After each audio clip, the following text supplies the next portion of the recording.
মা ডাক দিয়া বলতেছে, বাবা বাইজিৎ, মার পানি তৃষ্ণা লাগছে, একটু পানি দাও। বাইজিৎ কলসের মধ্যে দেখেন পানি নাই। পানি আনার জন্য তিনি ঘরের বাহিরে গেলেন। এক গ্লাস পানি নিয়ে দৌড়ায় তিনি ঘরে আসলেন। আইসা দেখেন মা ঘুমা গেছে। এইবার ছোট্ট বাইজিৎ মনে মনে ভাবতেছেন, আমি যদি এখন মাকে ডাক দিই মার ঘুম ভাঙলে কষ্ট হবে। মাথার পাশে গ্লাস নিয়ে তিনি দাঁড়ায় রইছেন। বাইরা বন্ধুরা, শেষ সাথে মায়ের ঘুম ভাঙছে। মা দেখে বাইজিৎ মাথার পাশে দাঁড়ানো, সাথে সাথে বুকে জড়ায় নিয়ে দোয়া করে, আল্লাহ আমার বাইজিৎ আমাকে ডাক দিতে পারতো, ডাক দেয়নি, আমার কষ্ট হবে। আমি মার এতটা সুখের চিন্তা যেই সন্তানে করলো, আমি মায়ের বদলা কি দিব? দেওয়ার কিছু নাই, আমার কাছে কিছু নাই গো। কিন্তু আল্লাহ তোমার কাছে অনেক কিছু আছে। আমি মার কাছে আছে শুধু দুইটা হাত। আল্লাহ আমি দুইটা হাত তোমার দরবারে বাড়ায় দিলাম। আমার বাইজিৎকে তুমি ওলি বানাইলে আমি খুশি না, জগতের সকল ওলিদের সরদার বানায় দাও। মা দোয়া করতে দেরি হয়েছে, কবুল হতে দেরি হয় না। এজন্য যুবক, লেখাপড়ার ফলাফল তুমি ভালো চাও, মা বাবারে খুশি রাখো, বাপ মার কথা মতো চলো। নবী বলেন, যদি বাপ মা খুশি থাকে আল্লাহ তোমার উপর খুশি আছে। বাপ মা যদি নারাজ থাকে আল্লাহ নারাজ হয়ে যায়। আর যদি বাপ মার নামে সন্তান বেশি বেশি দান সৎকার করে, তাহলে এই দান সৎকার খবর আল্লাহ কবরের সাথে সাথে পৌঁছায় দেয়। একজন আদর্শ সন্তান বাপ মার নামে মসজিদ, মাদ্রাসা, দ্বীনি প্রতিষ্ঠানে দান করবে। দান করলে পরে বাপ মার কবরের আযাব আল্লাহ দূর করে দেয়। জুনাইদ বাগদাদি একটা ঘটনা কয়ে শেষ দিচ্ছি। স্বপ্নে দেখেন একজন মানুষ জাহান্নামী চেহারা। কে গো তুমি? কো হুজুর আমি আপনার মহল্লারই একজন মানুষ। আজ থেকে বেশ কিছুদিন আগে আমার মরণ হয়েছে। আমি কবরের মধ্যে আযাবে আছি, জাহান্নামের আযাবে। সন্তান বলতে আমার কেউ নাই দুনিয়াতে, একটা মেয়ে রেখে আসছি। কিন্তু মেয়েটারে আমি দিন শিখাই নাই। দেখেন বাপ মা সন্তানকে শিশুকালে যদি দিন না শিখান, পরিণতিটা কি হয়? সন্তানকে শিশুকালেই মাদ্রাসায় পড়ান, মাদ্রাসায় 5 বছর মাদ্রাসায় পড়ান, তারপরে তারে ডাক্তার বানাইয়েন, ইঞ্জিনিয়ার বানাইয়েন, প্রফেসর বানাইয়েন। 5 বছর মাদ্রাসায় পড়াইলে সন্তানটা মুসলমানই শিখবে, বাপ মার কদর শিখবে, আলেম উলামার কদর শিখবে, কোরআনের মহব্বত অন্তরে জাগা দিবে। ঠিক না? 5 বছর ডাক্তার হওয়া আমার সন্তানে বড় পরিচয় না, সবচেয়ে বড় পরিচয় হলো সে মুসলমানের সন্তান। এজন্য সবার আগে তারে মুসলমানই শিখাইতে হবে। ওই লোক বলতেছে, হুজুর আমার মেয়েটারে আমি মুসলমানই শিখাই নাই, যার কারণে আমার মেয়েটা খারাপ লাইনে চলে গেছে। খালি গুনার কাজ করে, গুনার কাজ করে, পরকালে কোনো ফিকির নাই। আল্লাহ আমাকে জানাইয়া দিছে, আল্লাহ আমাকে জানাইছে, বান্দারে আজ কবরের মধ্যে তুই আযাবে আসো, আযাবে আসো। তোর সন্তান যদি তোর জন্য দোয়া করে অথবা দান সদকা করে, তোর কথা ইয়াদ করে, তাহলে আমি আল্লাহ এই উসিলায় তোরে মাফ করে দেব। সন্তান যদি বাপ মার কবরের পাশে যায়, একবার সূরা ফাতিহা 3 বার ইখলাস পড়ে, আল্লাহ পাক সাথে সাথে বাবার কবরে আযাব আল্লাহ মাফ করে দেয়। মার কবরের পাশে যদি সন্তান একবার ফাতিহা 3 বার ইখলাস পড়ে, আল্লাহ মার কবরের আযাব আল্লাহ মাফ করে দেয়। আপনার সন্তান আপনার কবরের পাশে যায় কোরআন তেলাওয়াত করবে, নাকি কবরের পাশ দিয়া গান গায়া গায়া চলে যাবে, এই সিদ্ধান্ত নিতে হবে বাপ মার। শিশুকালে যদি মাদ্রাসায় পড়ান, তাহলে কবরের পাশ দিয়া গেলেও কোরআন তেলাওয়াত করবে। ঠিক না? দিন যায় রাত যায়, দিন যায় রাত যায়, 1 মাস 2 মাস 3 মাস এখনো পুরা হয় নাই। 3 মাসে 90 দিন, আরো 3 দিন বাকি আছে 90 দিন হওয়ার। এরপরে নবীজির মেয়াদ শেষ। 40 মণ খেজুর তারে দিতে হবে 3 মাস পর। এখনো 3 মাস পুরা হয় নাই রে যুবক, একটু দিলটা নরম করে আমার নবীর ঘটনাটা শোনো। তোমার জীবনের মোড় ঘুরে যাবে, তুমি বুঝতে পারবা কেমন নবীর উম্মত তুমি হইছো, নবীর কেমন আদর্শ তোমার নেওয়ার কথা, আর তোমার মাঝে এখন কি আদর্শ চলছে, কার অনুসরণ তুমি করতেছো, আর করা দরকার ছিল কোন নবীর অনুসরণ। আল্লাহর নবী এই রাস্তা দিয়ে তিনি যাইতেছেন, নবীজির সঙ্গে আছেন হযরত ওমর ফারুক রাদিয়াল্লাহু তাআলা আনহু। নবীজি ওই রাস্তা দিয়ে যাওয়ার সময় হঠাৎ করে ইহুদি নবীর রাস্তাটা আটকায় দিল, আটকায় বলতেছে, মুহাম্মদ মনে আছে নি 40 মণ খেজুরের কথা, আমার খেজুর দাও, খেজুর দাও।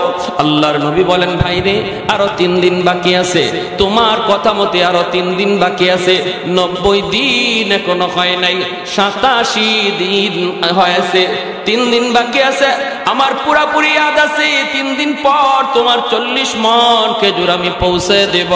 ইহুদি তখন কয়, মুহাম্মদ 3 দিন আমি বুঝি না, এখন আমার খেজুর দেওয়া লাগবে, এখন দিতে হবে, নতুবা সামনে যাইতে দেব না, রাস্তা আটকায় দিলাম।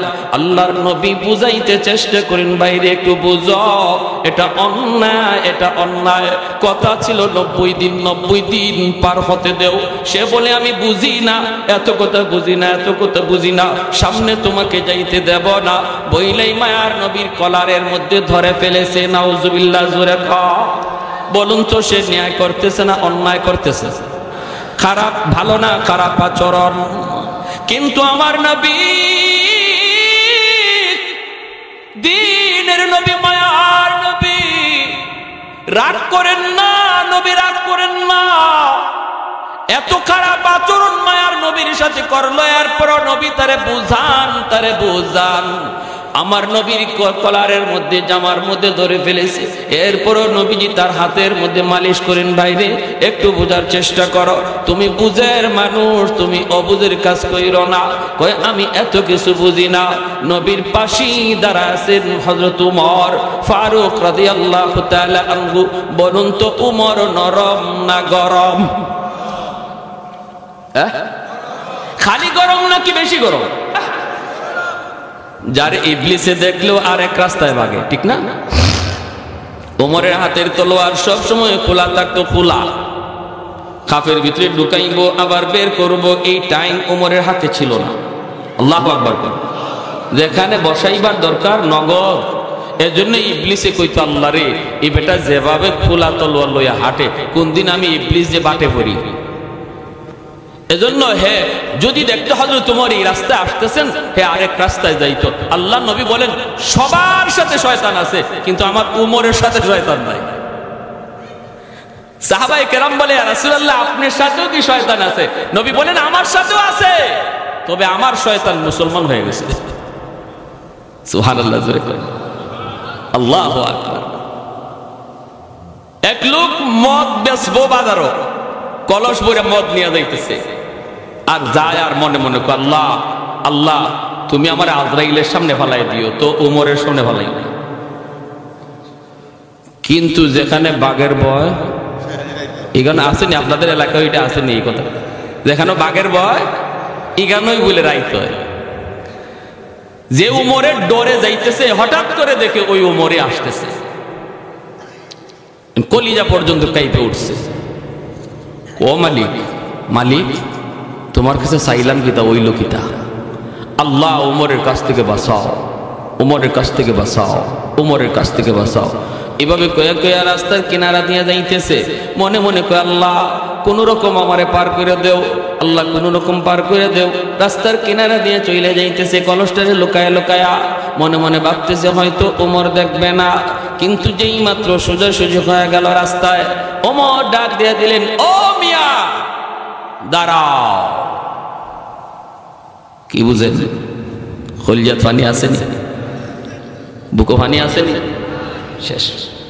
হযরত ওমর কাছে আসছে না, এসে বলেন, কলসে কি? ডাক না দেওয়া কলস। এখন কি কয়? যদি কই কলসে মদ, ওমরের হাতের তলোয়ার কিন্তু খোলা, তলোয়ার। যদি কয় মদ, তাহলে এখানেই কবর।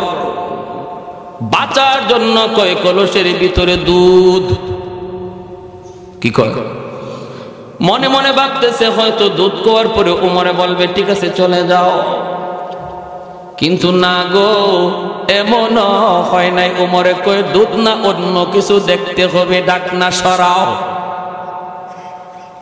যেই মাত্র কইছে ডাকনা সরাও, ডাকনার দিকে যখন হাত বাড়ায়, হাতে কাঁপতেছে, বডিতে কাঁপতেছে, আর কালিমা পড়তেছে। আর কই এখানে জীবনে শেষ কথা যেন কালেমা হয়।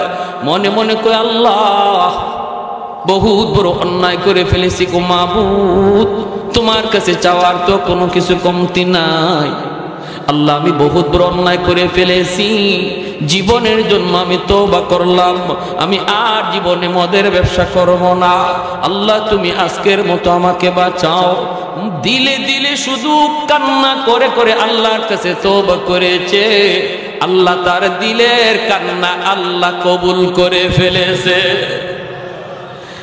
যেই মাত্র দিলে দিলে তওবা করেছে রে আল্লাহর গোলাম, তওবা করার জন্য মুফতি সাহেবের কাছে যাইতে হয় না, অপরাধ থেকে ফিরে আসার জন্য চেয়ারম্যানের কাছে যাওয়া লাগে না রে আল্লাহর গোলাম। আল্লাহর নবী বলে আত্তাইবু বিনাযাম্মি কামান লা যামবালা। তুমি অন্যায় করেছো, অন্যায়ের কথা কাউকে বলা লাগবে না, কারো কাছে গিয়ে বইলে তোমার তওবা করা লাগবে না, মুখে মুখে বলতে হবে না, পয়সা করেও খরচ করা লাগবে না, শুধু দিলের ভিতরে তুমি কও আল্লাহ ভুল করে ফেলেছি, অন্যায় করে ফেলেছি গো মালিক। এই অন্যায়ের খবর কেউ জানে না, জানো শুধু তুমি। আল্লাহ, তুমি যেমন গোপন করে রাখছো, কিয়ামতের ময়দানে এই দোষটা গোপন করে রাখো। আল্লাহ, আমি আর জীবনে এই অন্যায় করব না। আল্লাহ পাক তার দিলের কথা শুই না, তার তওবাকে আল্লাহ কবুল করে নেয়। এখানে আপনারা যারা আসছেন, আপনারা কে কোন অপরাধে জড়িত, আমি কোন গুনার মধ্যে জড়িত কেউ জানে না, জানেন আল্লাহ। এই জায়গায় বসে যদি মনে মনে তওবা করে ফেলি, আল্লাহ গো, আল্লাহ আমার এই অপরাধ কেউ জানে না, জানো তো তুমি। আল্লাহ, এই জায়গায় বসে আমি তওবা করলাম, আর জীবনে আমি এই অন্যায় করব না, এই অন্যায় পথে যাইব না। আল্লাহ পাক তোমার দিলের কথাটা আল্লাহ পাক শুনতেছেন, কারণ আল্লাহ আলিমুম বিযাতিস সুদূর। রব্বুল আলামিন বসার আগে তুমি ছিলা গুনাহগার, দিলে দিলে তওবা করার পরেই তুমি হয়ে যাবা আল্লাহর ওলি। তওবাকারীর নাম আল্লাহর তালিকায় ওলির খাতায় লেখা হয়, ওলির খাতায় লেখা হয়। অতএব এখানে আমরা যারা বসলাম, এই মুহূর্তে যদি গুনাহ থেকে সরার নিয়ত আমরা এখন করি, তাহলে নিয়ত করার সাথে সাথে আল্লাহ পিছনের সব গুনাহ মাফ কইরা ওলির খাতায় আমাদের সবার নাম লিখে দিবে। কারা কারা এই নিয়তটা করতে পারি একটু হাত তুলে আল্লাহকে দেখা। সবাই সবাই সবাই। আল্লাহ, তুমি প্রতিটা হাতকে কবুল করো। আল্লাহ, জানি না আমরা কে কোন গুনাহে জড়িত, কিন্তু আল্লাহ তুমি তো জানো। আল্লাহ, আমরা সবাই স্বীকার করলাম আমরা আর এই গুনাহ করবো না। আল্লাহ, তুমি মাফ করো। আমিন কোন সবাই আমিন। হাতটা বাড়াইতেছে কলসের দিকে, হাতটা কাঁপে, বডিটা তার কাঁপে, ভয়ে কাঁপতেছে, কিন্তু আল্লাহর দরবারে তার দিলের কথা তো কবুল হয়ে গেছে। আল্লাহর গোলাম যেই মাত্র কলসের ঢাকনাটা সে সরাইছে আর নিয়ত করে ফেলেছে, এখনই তো আমার কল্লা যাবে, আমিও তো এমনি বাঁকা হয়ে রয়েছি, কল্লা তো আমার রেডি হয়ে রয়েছে। ওমরের হাতে তো তলোয়ার, মাত্র তলোয়ারটা চালাবে, দেহ থেকে কল্লা আলাদা হয়ে যাবে। হাতটা যেই মাত্র কলসের মুখের দিকে নিছে, নিয়া ঢাকনাটা সরাইছে, ঢাকনাটা সরাইতেই আল্লাহু আকবার, আল্লাহু আকবার। তাকায় দেখে কলস ভরা মদ আল্লাহ পাক দুধ বানায় দিছে। আর একটু জোরে সুবহানাল্লাহ। লা জিদ্দা ওয়ালা নিদ্দা ওয়ালা হাদ্দা লিমাওলা, লা জিদ্দা ওয়ালা নিদ্দা ওয়ালা হাদ্দা লিমাওলা, আল আনা কামা কানা ওয়ালাম ইয়ালকা যাওয়ালা, আল আনা কামা কানা ওয়ালাম ইয়ালকা যাওয়ালা, লা মিসলা ওয়ালা সাওয়ারা মিসলাম ওয়া নাযীরা, মান ক্বালা সিওয়া যালিকা কাদ ক্বালা মুহালা, মান ক্বালা সিওয়া যালিকা কাদ ক্বালা মুহালা, লা ওয়ালদা ওয়ালা ওয়ালিদা লা আম্মা ওয়া খালা, লা শিবহা ওয়ালা মিসলা ওয়ালা কুফুয়া লিমাওলা। একটু জোরে সুরে বলেন আল্লাহু আকবার।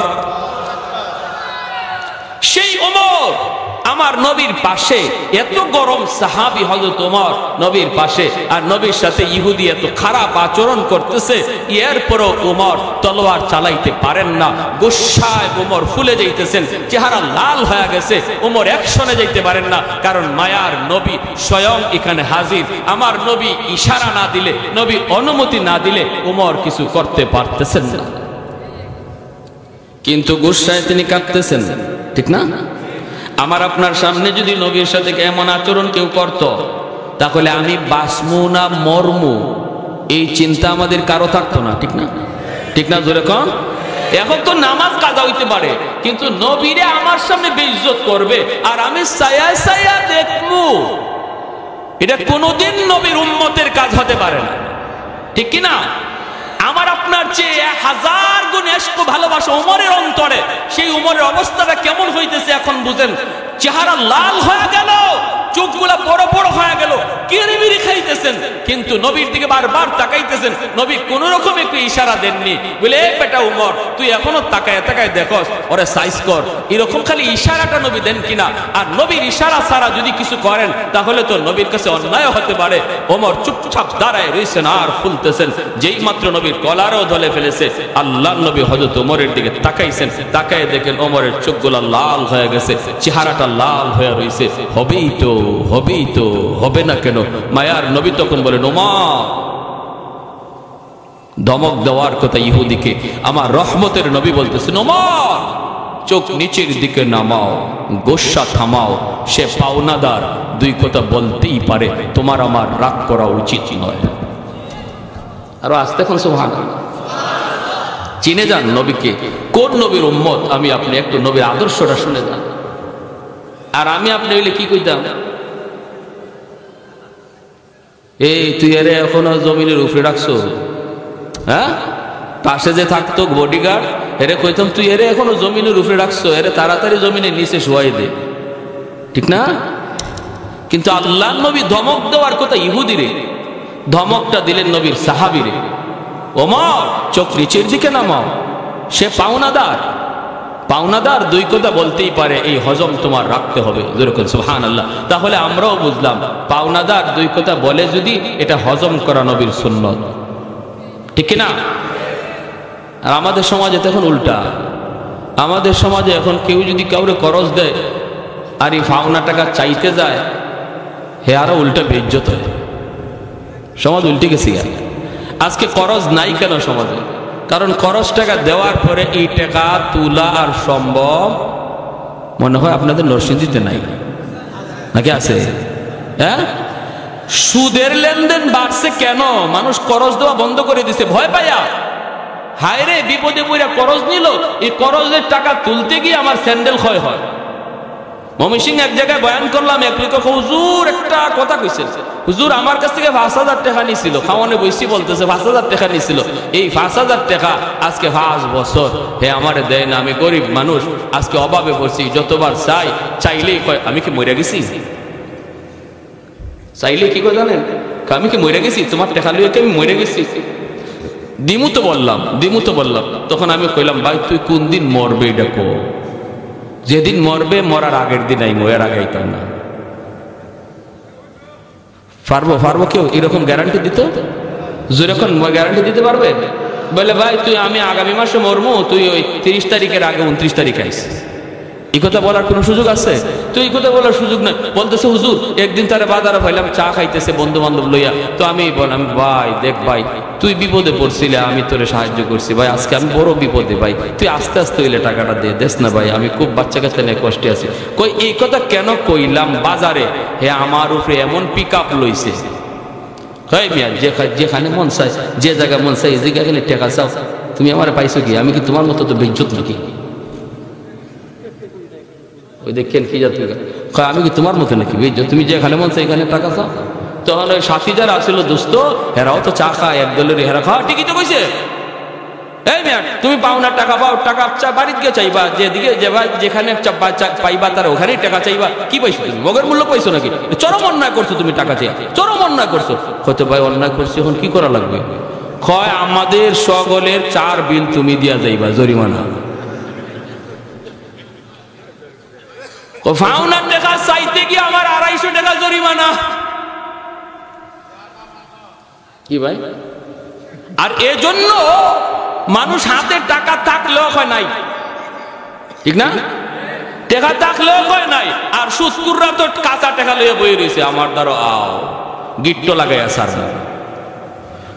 এজন্য সমাজে সুদের ব্যবসা গরম, কারণ সমাজে করজ দেওয়া বন্ধ হয়ে গেছে, আর করজ বন্ধ হওয়ার পিছনে দায়ী আমরা নিজেরা। টাইম মতো যদি দিয়া দিতাম, আরেকবার বিপদে পড়লে চাইলে পাইতাম, আরেকবার চাইলে পাইতাম। এটা বন্ধ হয়ে যেতেছে। যে যার টাকা করজ দেয় মনে হয় যেন একবারই দিয়ে দিছে, এই টাকা চাওয়ার আর কোনো সুযোগই থাকে না। হাই হাই, আমার কাছে এরকম কয়েকজনে চাইছে। আমি বুঝি তো, চাওয়ার পর আমি বললাম, ভাই তুই আমার সে 5000 টাকা চাইছ, খরজা লাগতো না ভাই, আমি তোরে 2000 টাকা এমনি দিয়ে দিলাম। জাগি ভাই, আমার করজ লাগবো না।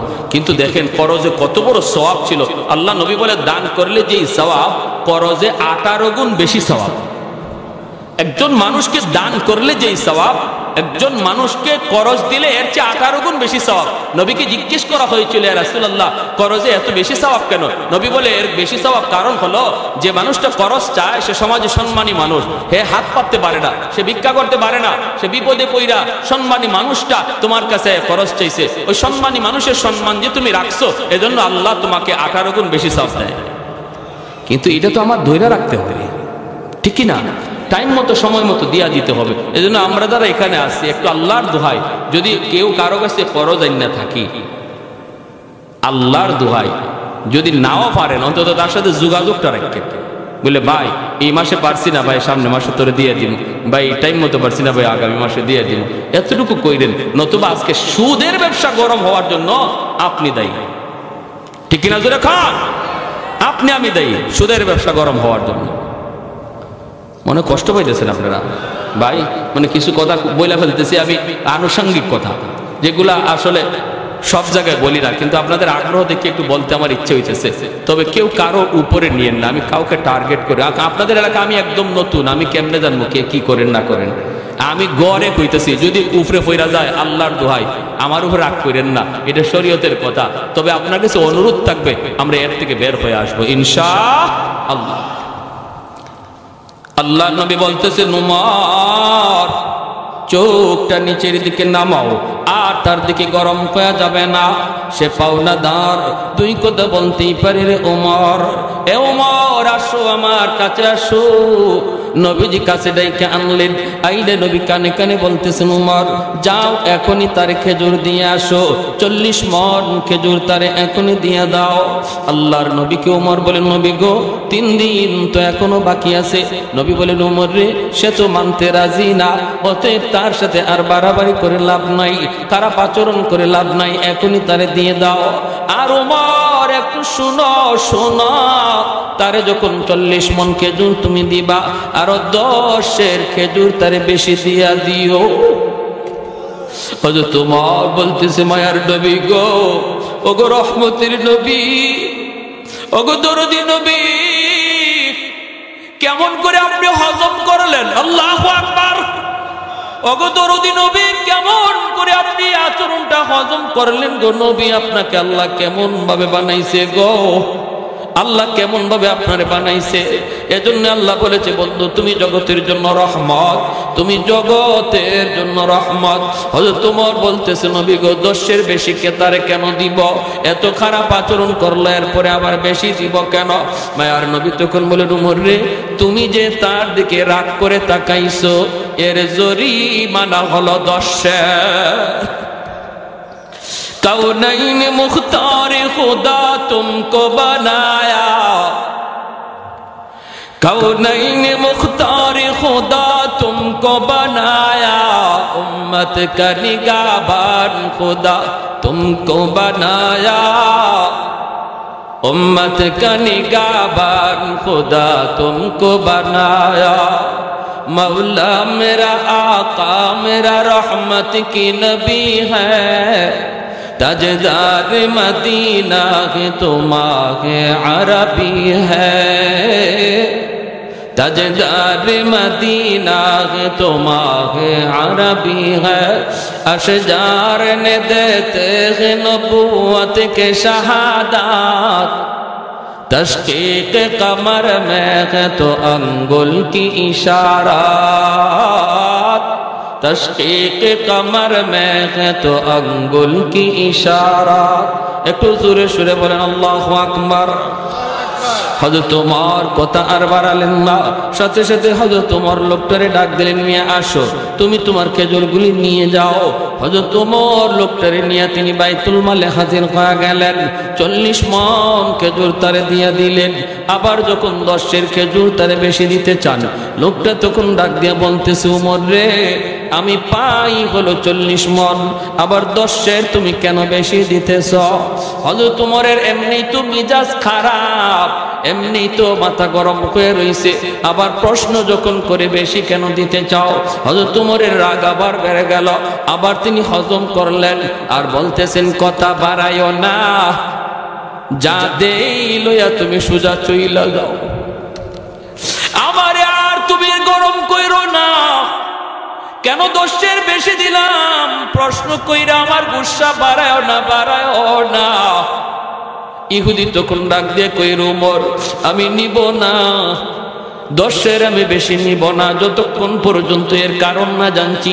হযরত উমর চোখের পানিটা বসে আর বলে, আজকে আমার মায়ার নবীর সাথে তুমি যে আচরণটা করেছো, রহমতের নবীর সাথে যে আচরণ তুমি করেছো, যেই নবীকে আল্লাহ গোটা জাহানের জন্য রহমত বানায় পাঠাইছে, যেই নবী না আসলে তোমার মতো এই জাহান্নামের কীট আল্লাহ দুনিয়ায় পাঠাইতো না, আমার ওই মায়ার নবীর সাথে আজকে যে আচরণ তুমি করলা, তাও আমি উমরের সামনে।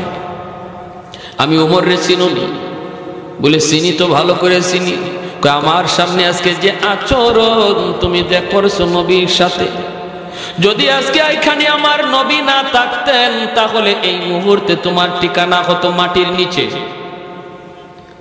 এটা বুঝো, বুঝি, কিন্তু এরপর আমি উমর গুসাটারে হজম করলাম। আমি জানি আজ আমি উমরের কত কষ্ট হয়েছে আমার গুসাটারে হজম করতে, এরপরও হজম করা লাগছে, কারণ রহমতের নবী এখানে স্বয়ং হাজির।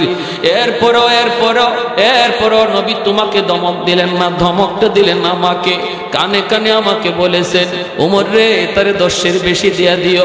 আমি নবীকে জিজ্ঞেস করেছিলাম, নবী গো 10 কেন? আমার রহমতের নবী বলেছেন, আমি যে তোমার দিকে রাগ করেছি, চোখ লাল করেছি, এর জরিমানা হলো 10। সাথে সাথে ইহুদি কান্না শুরু করে দিল। ইহুদি কান্না করে আর তো, আমি খেজুর নিতে আসি নাই, আমি মায়ার নবীর ধৈর্য পরীক্ষা করতে এসেছি, কারণ আমি তাওরাত কিতাবের একজন পণ্ডিত। তাওরাত কিতাবের ভিতরে আখিরি জমানার নবীর যতগুলি আলামত তাওরাত কিতাবে রয়েছে রে, সবগুলি আলামত আমি মুহাম্মাদুর রাসূলুল্লাহর কাছে পেয়েছি। একটা কথা ছিল এমন তাওরাত কিতাবে, সেখানে আল্লাহ লিখে দিয়েছে আমার আখিরি নবী আমার দোস্ত এমন ধৈর্যশীল হবে, তার সাথে খারাপ আচরণ করলেও সে খারাপ দিয়ে জবাব দিবে না, খারাপ ভাষায় যদি কেউ গালি দেয় তিনি খারাপ ভাষায় জবাব দিবে না, তিনি এতটা ধৈর্যের পাহাড় হবে, ধৈর্যের পাহাড়। এই পরীক্ষাটা আমার এখনো পাওয়া বাকি ছিল, অতএব আমি ইচ্ছা করে খারাপ আচরণ করেছিলাম, সেই আলামতটা পাওয়ার জন্য উমরে আজ আমার প্রমাণ হয়ে গেছে ইনি মুহাম্মদুর রাসূলুল্লাহ আখিরি নবী, যেই নবীর কথা আল্লাহ তাওরাত কিতাবে আগে জানায় দিয়েছে। অতএব আমি আর দেরি করতে চাই না, আমাকে তাড়াতাড়ি কালেমা পড়া নবীর দরবারে নিয়ে যা। আল্লাহু আকবার, জোরে বলি লা ইলাহা ইল্লাল্লাহ, জুড়ে লা ইলাহা ইল্লাল্লাহ, লা ইলাহা ইল্লাল্লাহ, জুড়ে লা ইলাহা ইল্লাল্লাহ, লা ইলাহা ইল্লাল্লাহ, লা ইলাহা ইল্লাল্লাহ।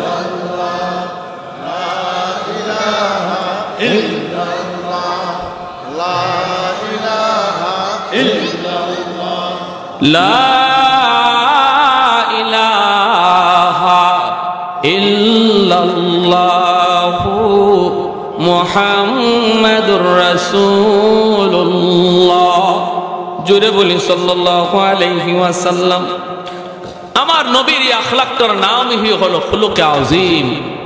যেই আখলাকের কথা আল্লাহ পবিত্র কোরআনে বলেছেন সূরাতুল কলম, আল্লাহ বলেন ওয়া ইন্নাকা লাআলা খুলুকিন আযীম। বন্ধু, আমি তোমাকে পৃথিবীর শ্রেষ্ঠ আখলাক দান করেছি। আমাদের নবীর আখলাকের চেয়ে উত্তম আখলাক পৃথিবীর আর কারো ছিল না। এই আখলাকটার নাম হলো খুলুকে আযীম, খুলুকে। এজন্য আব্দুল্লাহ ইবনে মুবারক উনি ওনার মুরিদকে বলতেছে, বাবা পাশের ঘরটাই ছিল একজন কামারের ঘর, ওই কামার সে তো জান্নাতে আমার চেয়ে অনেক উঁচু মাকাম পাওয়া গেছে, অনেক উঁচু মাকাম পাওয়া গেছে। এই কথা বলতেই দেখা যায় চলে গেলেন তার বিবির কাছে। বিবিকে জিজ্ঞেস করলেন, বিবি কয়, আমার স্বামী যখন কামারের কাম করতেন, দোকানে যতক্ষণ তিনি কাম করতেন ততক্ষণ অন্তরে আল্লাহর ভয় থাকত। আজান হলে পরে সে মসজিদে যাইত, দোকানের কাম তার মসজিদ থেকে দূরে রাখতে পারতো না। আমার অত্র এলাকার ব্যবসায়ী ভাইরা, আপনারাও যদি এই কথা মনে করেন আমার ব্যবসার জায়গায়, কিন্তু আমার আল্লাহর হুকুম ব্যবসার চেয়ে বড়, ঠিক না? নামাজ বড় না দোকানদারি বড়? আওয়াজ আসতে কেন, জোরে কন। নামাজ বড় না দোকানদারি বড়? যদি কেউ মনে করেন নামাজ বড়, আমার দোকানদারি বড় নয়, মুয়াজ্জিন সাহেব মসজিদ থেকে এই এলানটাই দেয়, আল্লাহু আকবার, আল্লাহু আকবার। এই এলান মুয়াজ্জিন সাহেব দেয় না, মূলত এই ঘোষণাটা আল্লাহ নিজে দেয়, এ বান্দা আমি আল্লাহ বড়, আমি আল্লাহ বড়। তোমার দুনিয়াদারি ছোট, হাতের কাম ছোট, পায়ের কাম ছোট, ব্রেইনের কাম ছোট, ঘরের কাম ছোট, সব কিছু তোমার ছোট, আমি আল্লাহ বড়, আমি আল্লাহ বড়। এই কথাটা যেই মানুষের অন্তরে থাকবে, এই মানুষটা কখনো আজান শোনার পরও দুনিয়ার কামে থাকতে পারে না, আজান হওয়ার পরেও সে দোকানদারি করতে পারে না। যদি মানুষ আজান শোনার পরেও দোকানদারি করে, দুনিয়ার কাজে লিপ্ত থাকে, যদিও মুখে বলল আল্লাহ বড়, কিন্তু তার কাজে প্রমাণ করলো না, না মুয়াজ্জিন তুমি যে বলতেছো আল্লাহ বড়, না না আমার কামটা বড়, এজন্যই তো আমি তোমার ডাকে সাড়া না দিয়া কামে ব্যস্ত। কাজে প্রমাণ করে তুমি বলতেছো কাজ বড়, আল্লাহ বড় নয়। ভাইরে এমন না, এমন না, কাজটা তো কোনি বন্ধ। সাহাবায়ে কেরামের জীবনের দিকে যদি তাকান, একজন কুড়াল নিয়ে এভাবে উঠাইছেন, মাত্র তিনি কাঠটা পারবেন, আর একটা কোপ দিলে পরে কাঠটা আলাদা হয়ে যায়, লাকড়িটা হয়ে যায়। কিন্তু আজান হওয়া মাত্রই তিনি কুড়ালটা সামনের দিকে আনেন নাই, পিছনের দিকে কুড়ালটা ফালায় দিছেন।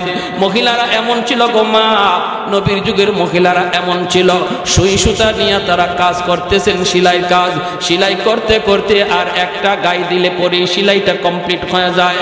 সুইটা উঠাইছেন, মাত্র ঢুকাইবেন, ওই অবস্থায় আজান কানের মধ্যে আসছে। নবীর যুগের মহিলারা সাথে সাথে সুই সুতা রেখে দিছেন, একটা গায়ে দিলে পরে কাজটা শেষ হয়ে যাইতো।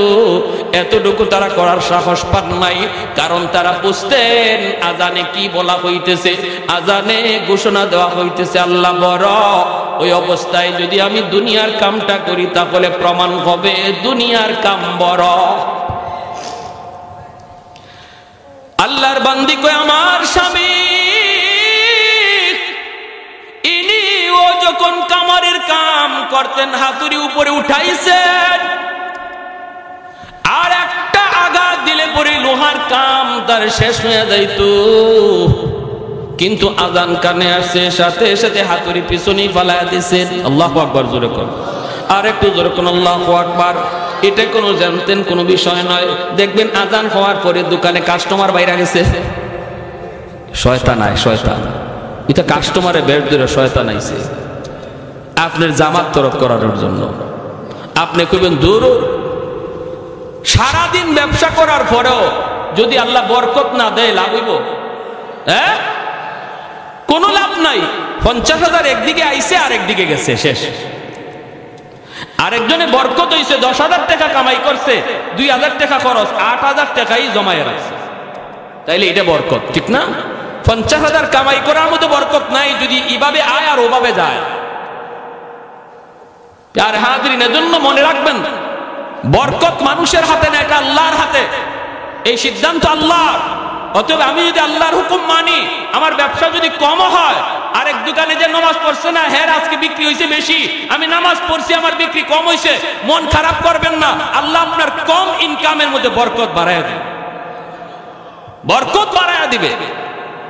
একটা অ্যাক্সিডেন্ট হওয়ার কথা ছিল, আল্লাহ ফিরাইয়া দিবে। একজন অসুস্থ হওয়ার কথা ছিল, আল্লাহ অসুস্থতা থেকে দূরে রাখবে। এর নাম হলো বরকত, ঠিক কিনা ভাই? এটা বেশি বুঝাইবার বিষয় না, এটা বুঝার বিষয়। বরকত কারে কয় এটা দেখানি যাইব না। ওই মহিলা বলতেছে আমার স্বামী এরকম করত। আরেকটা আমল ছিল, ওই দৃশ্য আমার আজকে বলা। বলতেছে আমার স্বামীর আরেকটা বিশেষ আমল আমার মনে পড়ে। আমার স্বামী সারাদিন কাম কাজ কইরা বাড়িতে আসতেন, এশার নামাজ মসজিদে পড়ে তিনি ঘরে ঢুকতেন, ডুইকে তিনি বিছানায় পড়ে যেতেন।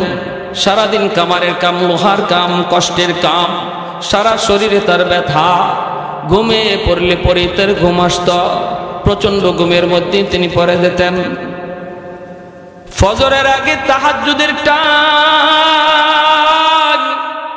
তাহাজ্জুদের সময় জানালা দিয়া তাকা দেখতেন আব্দুল্লাহ ইবনে মুবারক তাহাজ্জুদের নামাজ পড়ে। পাশের ঘরটাই ছিল আব্দুল্লাহ ইবনে মুবারক, যিনি এত বড় বুজুর্গ, এত বড় আল্লাহর ওলি, তিনি তো তাহাজ্জুদের নামাজ পড়তেছেন।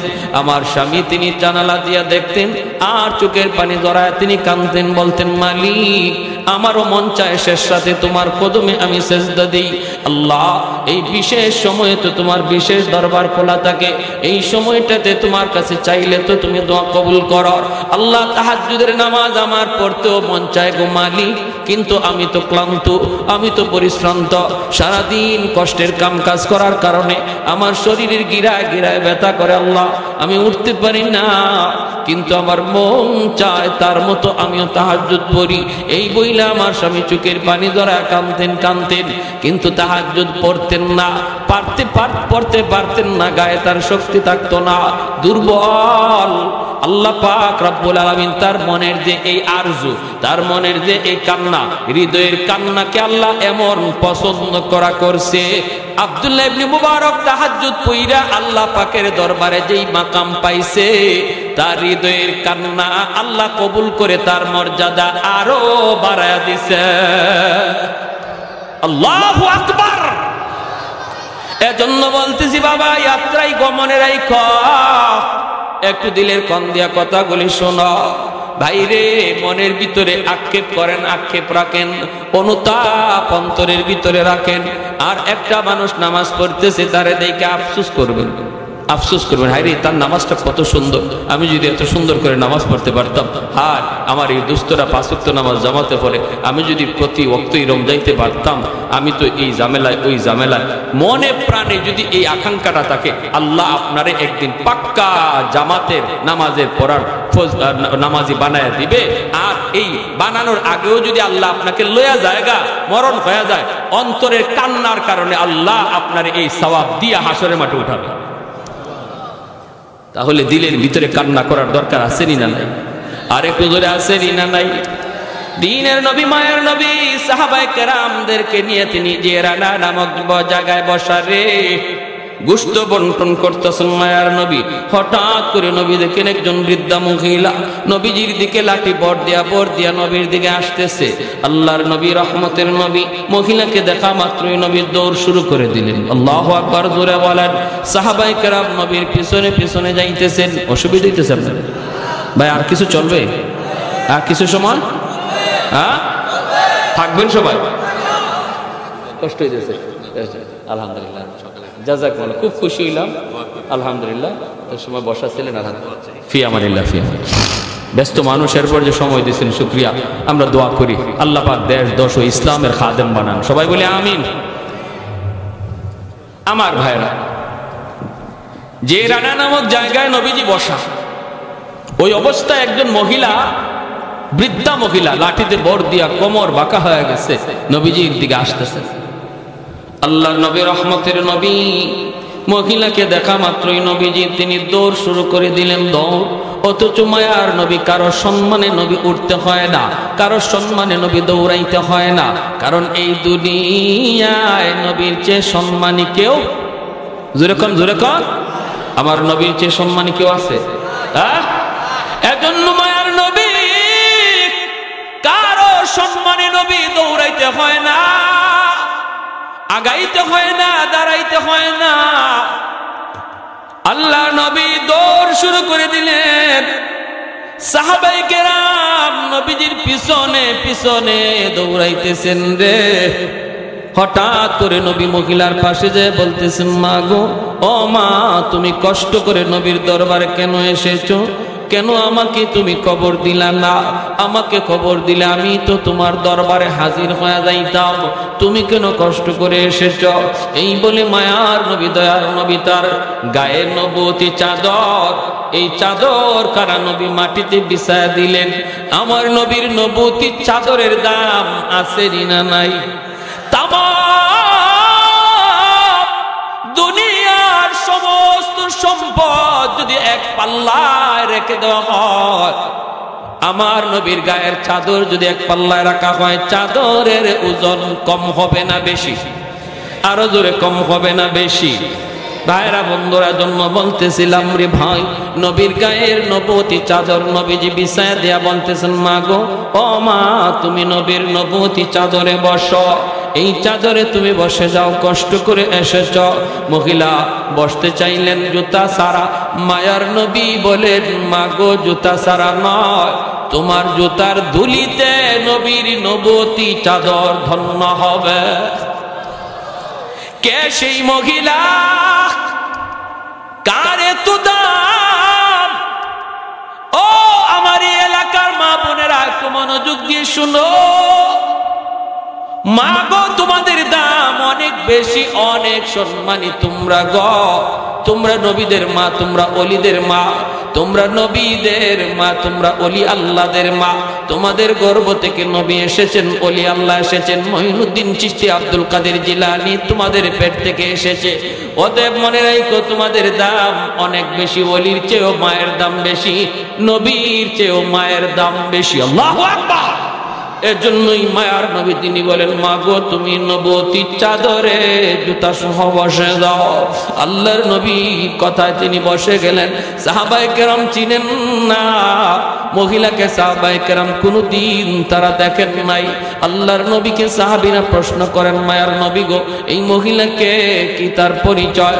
নবীজি তখন বলেন, সাহাবীরা রে, তোমরা তো নবীর মাকে দেখো নাই, আমি নবীর মা তো শিশুকালে বিদায় নিছেন, জন্মের আগেই নবীর বাবা দুনিয়া থেকে বিদায় নিছেন। তোমরা তো জানো তোমাদের নবীর একজন দুধ মা আছে রে, এই দুধ মার নাম তোমরা জানোনি? সাহাবীরা কয়, নবী গো, আপনার দুধ মার নাম হালিমা সাদিয়া।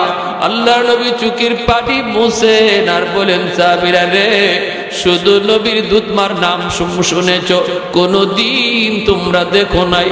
আজকে ভালো করে দেখে না, আজকে ভালো করে দেখে না, নবীর নবুয়তির চাদরে যিনি বসছে গো, ইনি আর কেউ নন, ইনি হলেন নবীর দুধ মা, যার নাম হলো হালিমা সাদিয়া। আল্লাহ নবী বুঝাইলেন, উম্মতের দল, একজন দুধ মার সেবা, দুধ মার ইজ্জত সম্মান যদি আমি নবী এইভাবে করলাম, তোমরা তোমাদের আপন মারে কেমন সেবা করবা? আমি নবী যদি আমার মাকে পাইতাম কেমন সেবা করতাম? এজন্যই মায়ার নবী, রহমতের নবী বলে, উম্মতের দল, মনে রাখো, রাদার রাব্বি ফি রাদাল ওয়ালিদাইন ওয়া সাখাতুর রাব্বি ফি সাখাতিল ওয়ালিদাইন। যেই সন্তানের উপরে তার বাপ মা রাজি থাকে, আল্লাহ তার উপর রাজি থাকে। যেই সন্তানের উপরে বাপ মা নারাজ থাকে, আল্লাহ তার উপর নারাজ হয়ে যায়। অতএব বাপ মারে খুশি করলে আল্লাহরে খুশি করা যায়। বাপ মা যদি নারাজ হয়ে রে যুবক, আল্লাহ তোমার উপরে নারাজ। যেই সন্তানের উপরে বাপ মা রাজি, 1 নাম্বার দুনিয়ার ফায়দা হলো আল্লাহ তার হায়াতের ভিতরে বরকত বাড়ায় দেয়। অ্যাক্সিডেন্ট কথা ছিল তার হওয়ার, কপালে ছিল অ্যাক্সিডেন্ট, আল্লাহ মার দোয়া বাবার দোয়া থাকলে অ্যাক্সিডেন্ট থেকে আল্লাহ বাঁচায়। টাটা মাথার মধ্যে পড়ার কথা ছিল, বাপ মার দোয়া থাকলে আল্লাহ কাইটা দেয়। যে কোনো বিপদ হায়াতের ভিতরে আল্লাহ তোমার বরকত বাড়ায় দেয়। বাপ মার দোয়া যদি তাকে আল্লাহ বিপদ দূর করে দেয়, হায়াতে বরকত আল্লাহ বাড়ায় দেয়। 2 নম্বর হলো যদি তোমার বাপ মা তোমার উপর খুশি থাকে রে গোলাম, আল্লাহ তোমার রিজিকের ভিতরে বরকত বাড়ায় দিবে। বাপ মার দোয়া যদি তোমার থাকে, ছোট্ট দোকানদারি করলো বরকত বেশি হবে, ছোট্ট চাকরি করলো আল্লাহ বরকত বাড়ায় দিবে, রিজিকের ভিতরে আল্লাহ বরকত বাড়ায় দিবে। 3 নম্বর ফায়দা হলো তাফসীরের কিতাবের মধ্যে লিখেন, তোমার সন্তানকে আল্লাহ মানুষের মতো মানুষ বানাবে, তোমার সন্তানকে মানুষের মতো মানুষ বানাবে। যেই সন্তানগুলি লেখাপড়া করে, ওরা যদি লেখাপড়া করা অবস্থায় বাপ মারে মাইনা চলে, বাপ মার কথা মতো চলে, বাপ মারে কষ্ট না দেয়, আল্লাহ তার লেখাপড়ার ভিতরে বরকত বাড়ায় দেয়। ভাইরা বন্ধুরা, এজন্যই তো বাইজিদ বুস্তামি রহমাতুল্লাহ আলাইহি পরীক্ষা দিবেন আগামীকাল। সারা রাত তিনি পড়ালেখা করতেছেন। ভাইরা গভীর রাতে মা ডাক দিয়া কয়, 10 বছরের বালক বাইজিদ, মা ডাক দিয়া বলতেছে, বাবা বাইজিদ, মার পানি তৃষ্ণা লাগছে, একটু পানি দাও। বাইজিদ কলসের মধ্যে দেখেন পানি নাই, পানি আনার জন্য তিনি ঘরের বাহিরে গেলেন। 1 গ্লাস পানি নিয়ে দৌড়ায় তিনি ঘরে আসলেন। আইসা দেখেন মা ঘুমায় গেছে। এইবার ছোট্ট বাইজিদ মনে মনে ভাবতেছেন, আমি যদি এখন মাকে ডাক দিই, মার ঘুম ভাঙলে কষ্ট হবে। মাথার পাশে গ্লাস নিয়ে তিনি দাঁড়ায় রইছেন। ভাইরা বন্ধুরা, শেষ রাতে মায়ের ঘুম ভাঙছে। মা দেখে বাইজিদ মাথার পাশে দাঁড়ানো, সাথে সাথে বুকে জড়ায় নিয়ে দোয়া করে, আল্লাহ আমার বাইজিদ আমাকে ডাক দিতে পারতো, ডাক দেয়নি, আমার কষ্ট হবে। আমি মার এতটা সুখের চিন্তা যেই সন্তানে করলো, আমি মায়ের বদলা কি দিব? দেওয়ার কিছু নাই, আমার কাছে কিছু নাই গো। কিন্তু আল্লাহ তোমার কাছে অনেক কিছু আছে। আমি মার কাছে আছে শুধু 2টা হাত। আল্লাহ আমি 2টা হাত তোমার দরবারে বাড়ায় দিলাম। আমার বাইজিদকে তুমি ওলি বানাইলে আমি খুশি না, জগতের সকল ওলিদের সরদার বানায় দাও। মা দোয়া করতে দেরি হয়েছে, কবুল হতে দেরি হয় না। এজন্য যুবক, লেখাপড়ার ফলাফল তুমি ভালো চাও, মা বাবারে খুশি রাখো, বাপ মার কথা মতো চলো। নবী বলেন, যদি বাপ মা খুশি থাকে আল্লাহ তোমার উপর খুশি আছে। বাপ মা যদি নারাজ থাকে আল্লাহ নারাজ হয়ে যায়। আর যদি বাপ মার নামে সন্তান বেশি বেশি দান সৎকার করে, তাহলে এই দান সৎকার খবর আল্লাহ কবরের সাথে সাথে পৌঁছায় দেয়। একজন আদর্শ সন্তান বাপ মার নামে মসজিদ, মাদ্রাসা, দ্বীনি প্রতিষ্ঠানে দান করবে। দান করলে পরে বাপ মার কবরের আযাব আল্লাহ দূর করে দেয়। জুনাইদ বাগদাদি একটা ঘটনা কয়ে শেষ দিচ্ছি। স্বপ্নে দেখেন একজন মানুষ জাহান্নামী চেহারা। কে গো তুমি? কো হুজুর আমি আপনার মহল্লারই একজন মানুষ। আজ থেকে বেশ কিছুদিন আগে আমার মরণ হয়েছে। আমি কবরের মধ্যে আযাবে আছি, জাহান্নামের আযাবে। সন্তান বলতে আমার কেউ নাই দুনিয়াতে, একটা মেয়ে রেখে আসছি, কিন্তু মেয়েটারে আমি দিন শিখাই নাই। দেখেন বাপ মা সন্তানকে শিশুকালে যদি দিন না শিখান, পরিণতিটা কি হয়? সন্তানকে শিশুকালেই মাদ্রাসায় পড়ান, মাদ্রাসায় 5 বছর মাদ্রাসায় পড়ান, তারপরে তারে ডাক্তার বানাইয়েন, ইঞ্জিনিয়ার বানাইয়েন, প্রফেসর বানাইয়েন। 5 বছর মাদ্রাসায় পড়াইলে সন্তানটা মুসলমানই শিখবে, বাপ মার কদর শিখবে, আলেম উলামার কদর শিখবে, কোরআনের মহব্বত অন্তরে জাগা দিবে। ঠিক না?